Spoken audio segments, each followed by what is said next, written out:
بسم اللہ الرحمن الرحیم۔ السلام علیکم دوستو، آج ہم شاہ نامہ اسلام کے 5ویں چیپٹر کے تیسرے حصے کو سنیں گے، جس میں ان موضوعات کا ذکر ہوگا: تبلیغ حق کا دشوار گزار راستہ، کفار کی ایذا رسانیاں اور توہین، قریش کی طرف سے مادی ترغیبات، عتبہ کی گفتگو، جواب نبوی صلی اللہ علیہ وسلم اور عتبہ کی حیرت، حضرت حمزہ کا ایمان لانا۔ تو چلیے شروع کرتے ہیں۔ تبلیغ حق کا دشوار گزار راستہ، کفار کی ایذا رسانیاں اور توہین۔ پیغمبر دعوت اسلام دینے کو نکلتا تھا، نوید راحت و آرام دینے کو نکلتا تھا۔ نکلتے تھے قریش اس راہ میں کانٹے بچھانے کو، وجود پاک پر 100 طرح کے ظلم ڈھانے کو۔ امیہ، ابو لہب، ابو جہل، عقبہ سخت دشمن تھے، شکاوت پیشہ تھے، بیدادگر تھے اور پرفن تھے۔ خدا کی بات سن کر مضحکے میں ٹال دیتے تھے، نبی کے جسم میں اطہر پر نجاست ڈال دیتے تھے۔ کوئی گالی سناتا تھا، کوئی پتھر اٹھاتا تھا، کوئی قرآن پر ہنستا تھا، کوئی منہ چڑھاتا تھا۔ حرم کی سرزمین پر آپ پڑھتے تھے نماز اکثر، ہمیشہ اس گھڑی کی طاق میں رہتے تھے بدگوہر۔ قریشی مرد اٹھ کر راہ میں آواز کستے تھے، یہ ناپاکی کے چھرے چار جانب سے برستے تھے۔ کوئی حضرت کی گردن گھونٹتا تھا کس کے چادر میں، کوئی دیوانہ پتھر مارتا تھا آپ کے سر میں۔ قریشی عورتیں کانٹے بیابانوں سے لاتی تھیں، گزرگاہے گلے گلزار وحدت میں بچھاتی تھیں۔ نجاست گھر کے دروازے پہ لا کر پھینک جاتی تھیں، جھگڑتی بد زبانی کرتی تھیں، فتنے اٹھاتی تھیں۔ کلام حق کو سن کر کوئی کہتا تھا یہ شاعر ہے، کوئی کہتا تھا کاہن ہے، کوئی کہتا تھا ساحر ہے، مگر وہ منبع حلم و صفا خاموش رہتا تھا، دعائے خیر کرتا تھا، جفا و ظلم سہتا تھا۔ قریش کی طرف سے مادی ترغیبات۔ عتبہ کی گفتگو۔ قریش ایک دن اکٹھے ہو کے بیٹھے اور یہ سوچا کہ ظلم اتنے کیے لیکن نتیجہ کچھ نہیں نکلا۔ محمد اس قدر صابر ہے کیوں، یہ ماجرا ہے کیا؟ نمود و نام کا طالب نہیں تو چاہتا ہے کیا؟ بہم ایک مشورے کے بعد محفل سے اٹھا عتبہ، رسول پاک سے تنہائی میں جا کر ملا عتبہ۔ کہا جس دن سے تم کہنے لگے ہو خود کو پیغمبر، بڑی بھاری مصیبت ڈال دی ہے قوم کے سر پر۔ روایت و رسم قومی کی برائی کرتے پھرتے ہو،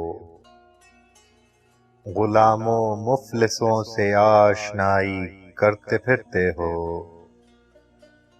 برا کہتے ہو کیش و مذہب اجداد و آبا کو، کہا کرتے ہو تم دوزخ کا ایندھن لات و عزا کو، پرانے دین سے تم پھیرتے جاتے ہو لوگوں کو، خدا ایک ہے انوکھی بات سمجھاتے ہو لوگوں کو، قریش اس ذلت و توہین سے تنگ آ چکے ہیں سب، بظاہر ہر طریقے سے تمہیں سمجھا چکے ہیں سب، بتاؤ تو صحیح آخر تمہارا مدعا کیا ہے، بہت اچھے تھے پہلے تمہیں آخر ہوا کیا ہے، رسوم عام میں پہلے بھی شرکت تم نہ کرتے تھے، ہمارے دیوتاؤں کی عبادت تم نہ کرتے تھے، تمہیں ہم نیک طینت جانتے تھے کچھ نہ کہتے تھے، تمہارا مرتبہ پہچانتے تھے کچھ نہ کہتے تھے، یہ کیا جادو ہے کیا افسوں ہے جس میں کھو گئے ہو تم، روایات قدیمہ کے مخالف ہو گئے ہو تم، تمہاری اس روش نے قوم میں ہے تفرقہ ڈالا، نہ ہوگا اس طریقے سے تمہارا مرتبہ بالا، اگر دولت کی خواہش ہو تو دولت تم کو دلوائیں، تمہارے واسطے ہم جمع کر کے مال و زر لائیں، عرب کی سلطنت چاہو تو یہ بھی کچھ نہیں مشکل، کہ سارے ملک کو کر دیں گے ہم اس بات پر مائل، کسی عورت پہ عاشق ہو تو ناممکن نہیں یہ بھی، ہمیں کہہ دو تمہارا کام کر دیں گے ہم ہی یہ بھی، نہیں ہے گر نمود و نام و شاہی سے غرض تم کو، تو پھر ظاہر یہ ہوتا ہے کہ ہے کوئی مرض تم کو،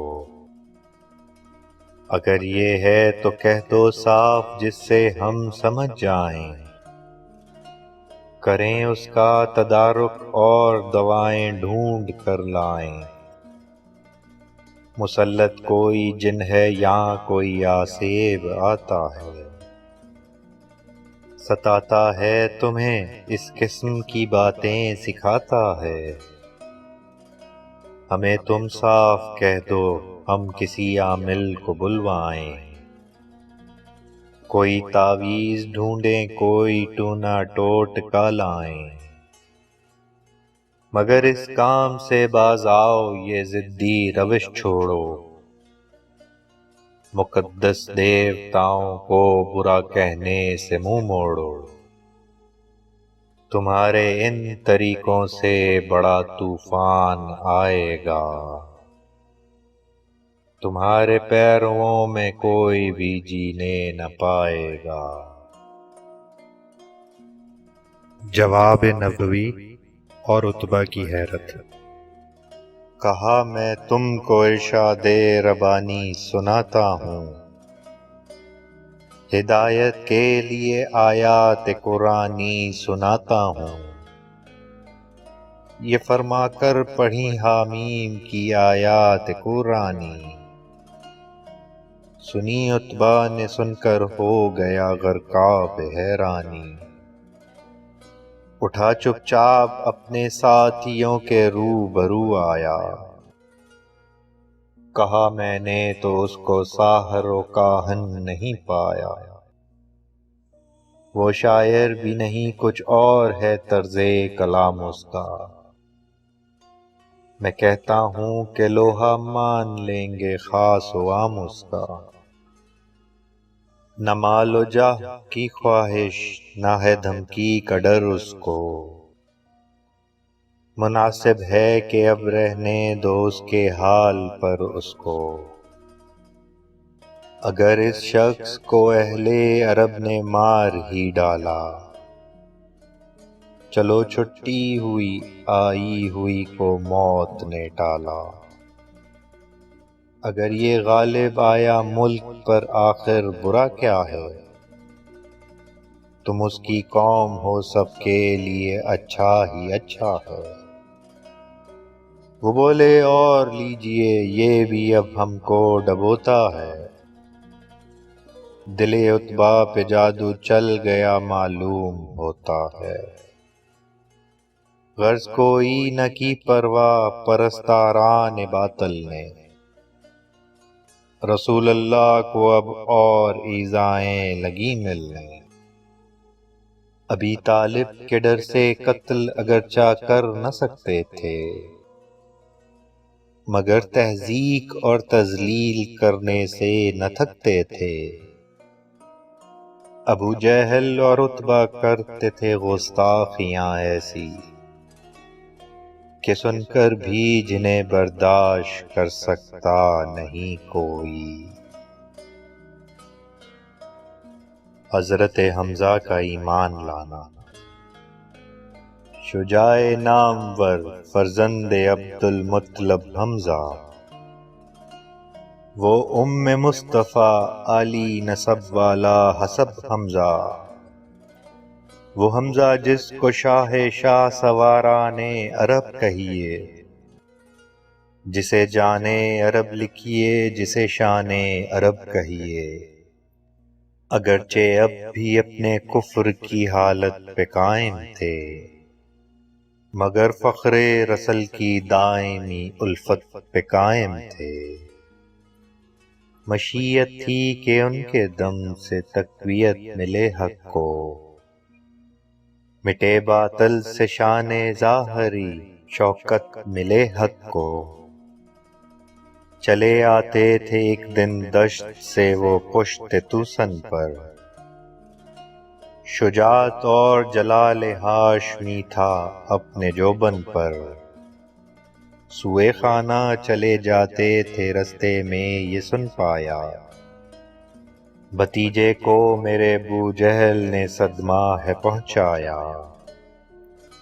یہ سن کر جوش خون سے روح میں غیظ و غضب دوڑا، پلٹ کر سوئے کعبہ ابن عبد المطلب دوڑا۔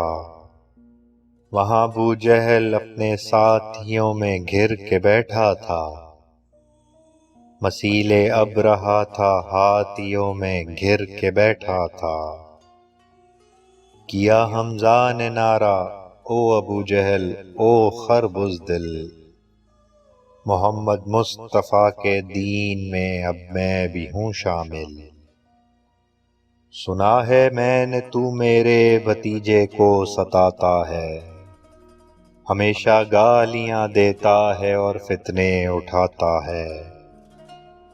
اگر کچھ آن رکھتا ہے تو آ میرے مقابل ہو، کہ تیری بد زبانی کا چکھا دوں کچھ مزہ تجھ کو۔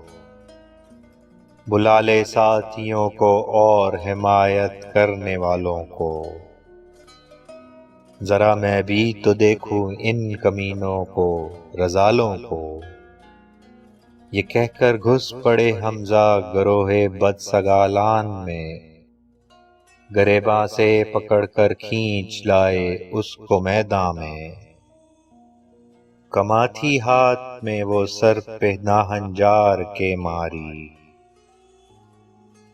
گرا ابو جہل سر سے ہو گیا ناپاک خون جاری۔ سبھی دب کے کھڑے تھے چھا گیا تھا ایک سناٹا، مگر حمزہ نے کھا کر رحم اس کا سر نہیں کاٹا۔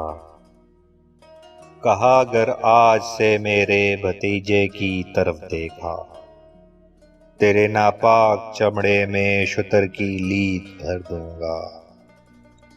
یہ کہہ کر چل دیے مشرک، بھلا کیا ٹوک سکتے تھے؟ کہیں روباہ بھی اس شیر نر کو روک سکتے تھے؟ ابو جہل اس لیے دبکا پڑا تھا فرش کے اوپر، مبادا واپس آ کر قتل کر دے ام پیغمبر۔ یہاں سے جا کے حمزہ جل تر ایمان لے آئے، بھتیجے کی محبت میں چچا نے مرتبے پائے۔